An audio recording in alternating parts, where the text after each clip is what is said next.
ఎన్నికల్లో బీసీలకు 42% రిజర్వేషన్ అడ్డుకునే కుట్ర. సో దీనికంటే మనం ఇక్కడ బీసీల గురించి కూడా గలమెత్తిండు కాబట్టి బీసీల గురించి కూడా మాట్లాడిండు కాబట్టి ఇక్కడ ఒక వార్త హైలైట్గా ఉన్నది చూద్దామని మనం. ఏంది? కవిత వర్సెస్ కేటీఆర్, సీఎం సీఎం అంటూ అనుచరుల పోటాపోటీ స్లోగన్స్. 2 రోజుల క్రితం నిజామాబాద్లో కవిత సీఎం సీఎం అంటూ, నిన్న తెలంగాణ భవన్లో కేటీఆర్ సీఎం సీఎం అంటూ నినాదాలు వినిపించాయి. కేసీఆర్ మౌనంతో క్యాడర్లో డివిజన్ మొదలైంది. ఇక బీఆర్ఎస్లో హాట్ టాపిక్గా ఈ సంస్కృతి మొదలైంది. బీఆర్ఎస్ పార్టీలో ఆసక్తికర పరిణామాలు చోటు చేసుకుంటున్నాయి. పార్టీ కార్యకర్తల నుంచి ఇంట్రెస్టింగ్ నినాదాలు వినిపిస్తున్నాయి. వాటిని వింటుంటే పార్టీలో కేటీఆర్ వర్సెస్ కవిత అనే వార్ కొనసాగుతుందా అనే అనుమానాలు కలుగుతున్నాయి. అనుమానం ఏం లేదు, పక్కాగా జరుగుతున్నది. అది అలా అనుమానం ఏమున్నది ఇంకా? సో ఏం జరుగుతుంది ఇక్కడ? బీఆర్ఎస్లో కాబోయే సీఎం పేరిట, బీఆర్ఎస్లో కాబోయేటువంటి సీఎం పేరిట కొత్త నినాదాలు వినిపించాయి.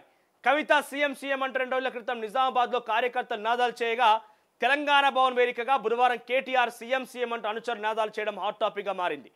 గత దశాబ్ద కాలంగా ఎన్నడూ లేని విధంగా పార్టీలో ఈ కొత్త సంస్కృతి కనిపించడంతో కార్యకర్తల్లో కన్ఫ్యూజన్ నెలకొంది. ఇంత జరుగుతున్నా అధినేత కేసీఆర్ నుంచి ఎలాంటి ప్రకటన రాకపోవడంతో మరింత గందరగోళానికి దారితీసింది. ఇందులో గందరగోళం గాయగత్తరు ఏం లేదు, చాలా స్పష్టంగా ఇద్దరి మధ్య వారైతే కొనసాగుతుంది. కేసీఆర్ని బయటికి రావద్దని చెప్పి ఇద్దరు లోపలనే తలుపేసి వచ్చిరు, ఇక బయటకు వచ్చే ప్రసక్తే లేదు. ఇక బీఆర్ఎస్ పార్టీలో ఆసక్తికర పరిణామాలు చోటు చేసుకుంటున్నాయి. కవిత కేటీఆర్ మధ్య వార్ కొనసాగుతున్న అనుమానాలు వ్యక్తమవుతున్నాయి. ఇక కారు పార్టీకి 2023 అసెంబ్లీ ఎన్నికలు బ్రేక్ పడింది. దీంతో 2024లోని ఆ పార్టీ కష్టాలు వెంటాడాయి. ఈ క్రమంలో గులాబీ పార్టీలోని పరిణామాలపైన కొత్త ఏడాది తొలి రోజే ఇంట్రెస్టింగ్ చర్చ జరుగుతోంది. ఏం చర్చ అది? సీఎం సీఎం అనే టాపిక్ నెంబర్ 1, 2 అని టాక్ ఉన్న కేసీఆర్ కేటీఆర్ విషయంలో వైపు కమిషన్ల విచారణ, మరోవైపు నోటీసులతో పార్టీ అంతా గడబిడగా ఉండగా, ఇంతలో సొంత పార్టీలో కవిత వర్సెస్ కేటీఆర్ మధ్య పొజిషన్ వార్ కొనసాగుతుందా అన్న చర్చ తెరపైకి వచ్చింది. తీవ్ర సంచలనంగా మారుతుంది కూడా. పార్టీలో కాబోయే సీఎం అంటూ కవిత, అటు కేటీఆర్ అనుచరులు స్లోగన్స్ ఇవ్వడం హాట్ టాపిక్ అవుతున్నది. అసలే అనేక కష్టాలతో సతమతమవుతున్న కారు పార్టీలో గతంలో పార్టీలో ఎన్నడూ లేని ఈ కొత్త సంస్కృతి ఇప్పుడు క్యాడర్కు మరింత కన్ఫ్యూజన్ గురి చేస్తుందని టాక్ గుప్పుమంటోంది. ఇక రాష్ట్రంలో మారిన రాజకీయ పరిణామాల నేపథ్యంలో కొత్తగా ప్రణాళికల వ్యూహాలతో పార్టీని సన్నద్ధం చేసేందుకు అధినేత కేసీఆర్ ప్రణాళికలు రచిస్తున్నారనే చర్చ సాగుతోంది. కాంగ్రెస్ బీజేపీలు ఇరుకున పెడుతూ ప్రజల మన్ననలు పొందేలా వ్యూహరచన చేసినట్టుగా టాక్ వినిపిస్తోంది.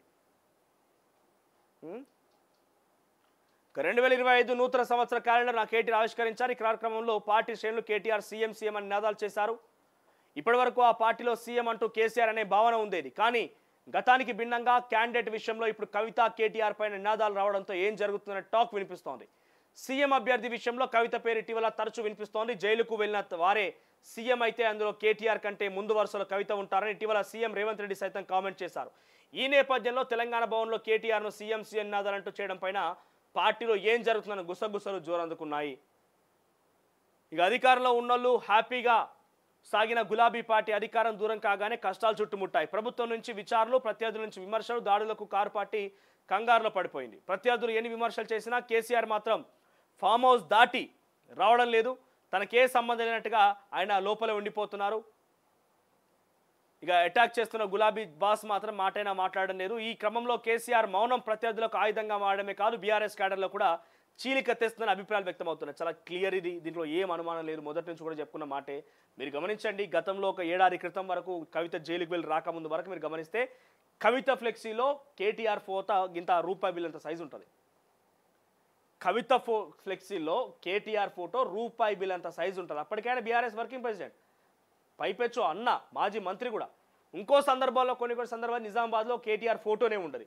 వాళ్ళిద్దరి మధ్య వైరుధ్యాలు, వాళ్ళిద్దరి మధ్య కొంత ఆ కోల్డ్ వార్ ఎప్పటి నుంచో ఉన్నది. ఇది బయటికి ప్రజలు చూపించేటువంటి పాపం తప్పుడుగా సంకేతం పోతున్నది అని ఏం లేదు. నిజంగానే కోల్డ్ వార్ నడుస్తుంది అంతర్గతంగా పార్టీలో కూడా. సో ఇద్దరి మధ్య ఈ కోల్డ్ వార్లో భాగంగా మీరు గమనిస్తే, ఒకవేళ అన్న ముందుకు వెళ్తుంటే అన్నతో పాటులో కవిత కూడా వెళ్ళాల్సిన వస్తే కనుక అన్నతో పాటుగా ముందుకు వెళ్ళేది కదా, అన్నని ఇంకా స్ట్రెంథెన్ చేసేది కదా, కానీ ఇక్కడ కనబడుతుందా అన్నతో పాటుగా వెళ్ళినట్టుగా?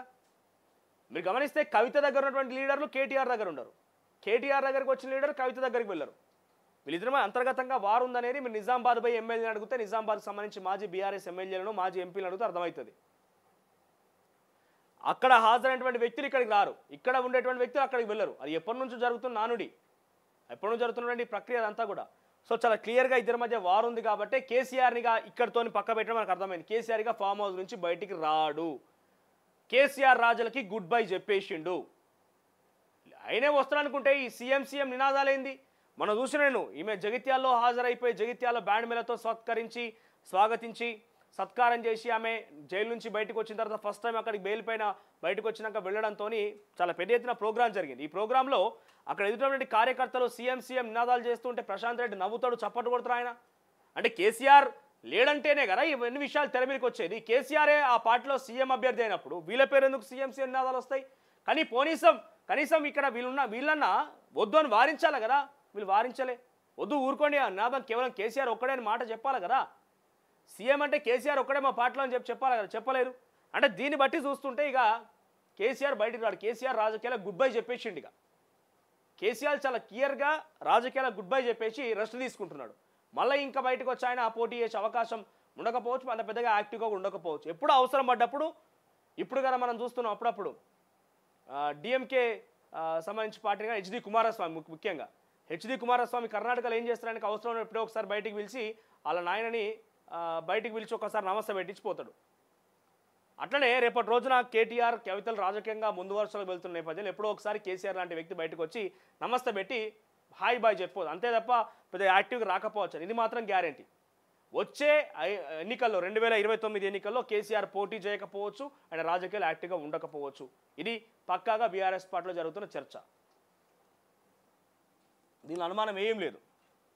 ఇక ఫార్ములా ఈ రేస్ విషయంలో ఈరోజు అటు ఈడీ ముందుకి హాజరు కాబోతున్న బిఎల్ఎన్ రెడ్డి ఆయన హెచ్ఎండిఏ చీఫ్ ఇంజనీర్గా ఉండే ఆయన ఈరోజు హాజరైన తర్వాత ఏం చెప్తారో చూడాలి. ఇవాళ బిఎల్ఎన్ రెడ్డి, రేపు అరవింద్ కుమార్, ఆ తర్వాత 7వ తారీఖున కేటీఆర్.